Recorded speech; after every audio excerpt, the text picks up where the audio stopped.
Ladies and gentlemen, good afternoon. It is my hope and prayer that this video is actually going to find you guys in good health. Personally, I'm fine. Kisumu is also fantastic. Maybe you could let me know where you're watching the video from, the county or the country, in case you are out of the republic. Raila Odinga arrived in Mombasa yesterday, and that arrival has actually caused panic in Kenya Kwanza.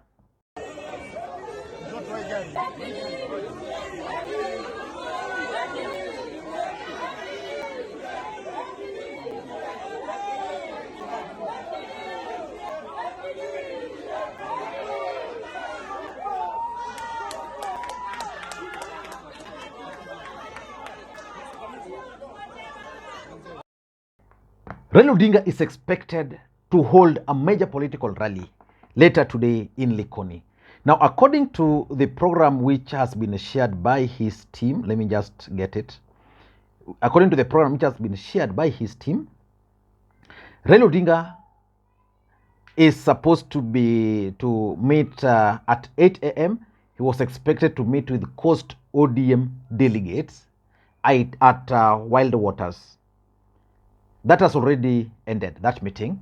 One thing I'm not sure is whether the ODM delegates meeting, Kalonzo and the rest were supposed to attend. Then at 11 a.m., Raila Odinga was supposed to attend a church service at Shalom Miracle Ministries. Of course, by the time of doing this video, that church service is still ongoing. And then at 1 p.m., Raila Odinga is expected at Fort Jesus, where he's supposed to launch some island dishes. I think that's where he's going to have his lunch. Then after that, at 3 p.m., according to this program, Raila Odinga will hold a major rally in Likoni. But Raila Odinga's arrival yesterday is what shocked Kenya Kwanza.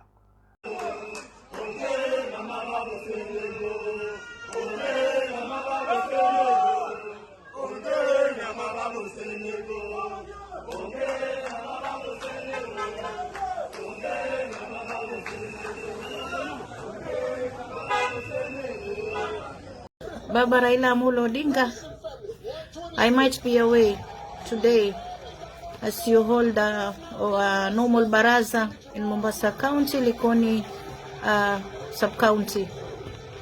But I'm together with you. I'm just passing this message to you to tell you that I really support your move. They tamed you. They thought that you were asleep. But it has never been there for your own interest. It has always been for the interest of poor Kenyans, suffering Kenyans. Now the Bible is down, the reality is out. Walikudharau, wakawa nasema huyo mzee wa kitandawili, and we know they'll call you names, but actually they don't know who you are. The real you, the 1990s Raila Odinga, is out of the cage now. In this video, I want us to look at a few things about that particular rally, because later on we'll also do a comprehensive analysis about the Mombasa rally, because that Mombasa rally, in my view, is significant. First of all, let us look at the reception. Yesterday, when Raila Odinga arrived in Mombasa, he was received by the governor himself, Abdul Swamad Nasir. For those who follow the politics of this country, Abdul Swamad Nasir has been attending William Ruto's events. And because Raila Odinga is supposed to have a kind of mandamano, most people expected him to boycott. But the fact that he personally was present is significant. Either the ground is hostile and then forced him, just like you remember the governor for Kakamega was also forced by the ground to attend, or maybe he's trying to double deal. So I'll be waiting for his speech at the stadium. So his presence there, he received him. Then there was Mishimboko. The last time William Ruto was in Mombasa, he was actually in Likoni. And Likoni historically has always been Raila Odinga's stronghold. And I remember during that particular meeting in Likoni, I remember Rigathi Gachagua lecturing Mishimboko. Then the Speaker of the County Assembly of Mombasa was also present at the airport to receive Raila Odinga. So it basically means the entire coastal leadership were there to receive Raila Amolo Odinga. Then the ODM leadership, led by their chairman, was present, and my friend who is the youth leader there, Civilizer Aram, was also present. He's actually the guy who is leading the Jeshi, La Baba or Jeshi ya Baba huko Mombasa. He was also present to receive Baba. Then now let us look at the issues at stake at this particular rally. Because remember, Raila had a successful rally in Migori. He went to Narok yesterday, successful rally. Then he's in Mombasa, another successful rally I'm anticipating. But what are some of the issues which we should be looking at ahead of this particular rally? That's one of the most important things, the issues we should be expecting. The first issue is basically the politics of the port. And remember, William Ruto gained some grounds in Mombasa because of the issue of the port of Mombasa. William Ruto told the voters of Mombasa that once elected, he's going to remove the port, which was transferred to Naivasha, back to Mombasa.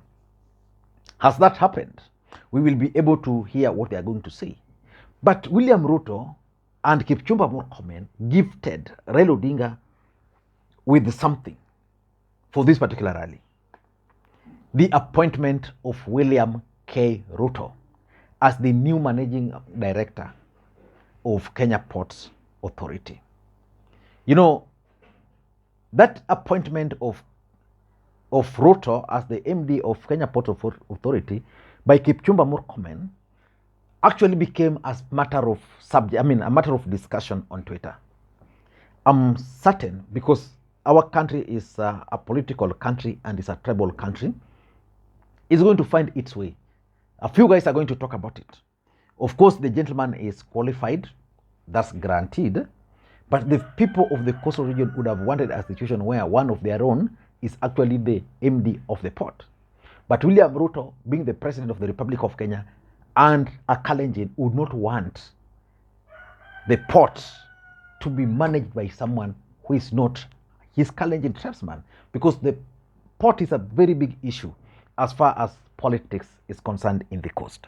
So William Ruto either believes that his tribesman can help him achieve the objectives which aligns with the coastal people, and that if he were to get someone from the coast, might actually lean towards Raila. So let us wait and see. The other factor, the other second thing, which is an issue which will be also very interesting as the rally progress, is the Hassan Joho factor. You know, Ali Hassan Joho is missing in action. Why? Hassan Joho is actually out of the country. He's in the United States of America. On this channel, I once told you that Hassan Joho will be away for close to 9 months. So he's not going to be there. But the question is, can Raila Odinga hold a successful rally in Mombasa without Joho? Because Joho has been the pillar of Raila Odinga's politics, not only in Mombasa, but in the entire coastal region. For example, I remember when there was this by-election in, was it Msambweni? The locals there actually ganged up against Joho. Joho became a factor. The fact that is missing, and Raila Odinga is holding a major rally, because the rally today is major. How will it be? What will be the turnout? The number of people will be attending. Is it possible that Raila Odinga can actually now hold a major political rally in the coastal region minus Joho? And the other question would be, should Joho now be the Raila Odinga face as far as coastal region politics is concerned, or Raila Odinga should now look for someone else? If you ask me, the right person, probably Raila Odinga should start grooming to help him, is Gideon Mung'aru of Kilifi. I don't know why, but something has always told me that. But let us wait and see the Ali Hassan Joho factor, whether Raila Odinga will now move away from him. I missed the delegates meeting because I've tried also to look for the clips I'm not seeing, but I really wanted to hear what they're saying, especially in the absence of Joho, because I know the Mombasa County officials were actually installed when Joho was still the governor of Mombasa, and most of those people were probably his people. The other thing which is going to be of significance during this rally is the other leaders from other counties forming the coastal region. Coast region has Kilifi, which is under ODM fully, because in the last election, I think the outcome was William Ruto had 23%, Raila Odinga had the rest. Then there is Lamu, which during Uhuru Kenyatta would go Uhuru way. In the last election, it actually went Raila way. Raila won in Lamu. There is Taita Taveta, which voted for Raila. That's the fact.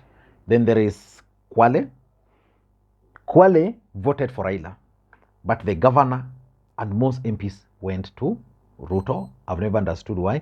Even when Uhuru was contesting, the governor went to Jubilee. Most MPs also went to Jubilee at that particular time. But the presidential went to Raila. Then now Mombasa. So which governors, there's also Tana River, by the way, which governors are going to join Raila Odinga? Will the Tana River governor join Raila Odinga? That is the question. I don't know whether his petition is still there, because some governors facing petitions in court are not attending this rally. So I don't know, but I'll be waiting to see the number of governors joining Raila Odinga from the other coastal regions. Of course, the senators, that one is guaranteed. Most of them will join Raila Odinga. But what about the governors?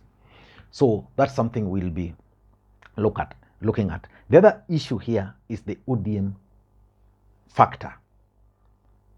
You know, in the morning, Raila Odinga held a meeting, an ODM delegates meeting. Now, during the preparation of this meeting, it has always been ODM. I've never seen the face of Wiper, for example. I've never seen the face of Jubilee. So is this meeting going to be turned into an ODM affair, or is it going to be Azimio? That is also something which is going to come up. And will ODM as a political party use this as a momentum to again strengthen itself? Because the fact is, there are so many ODM supporters who felt that they were betrayed by Joho and they rebelled. Could this be the momentum which they've always needed? Or will they still give Ruto room to come and win more support? So we'll be waiting to see that. And the other thing which is going to be of interest, in my view, is the speeches, the tone of the speeches. Specifically, I'll be keenly watching the speech by the governor of Mombasa. Will he attack Ruto? Will he attack the government? I mean, what will be his speech? And what will be the tone of the speeches of the other leaders who will be present? So let us wait for 3. If you're watching it past that time, then wait for my analysis later on. Thank you guys, and may you have a good day. Bye-bye.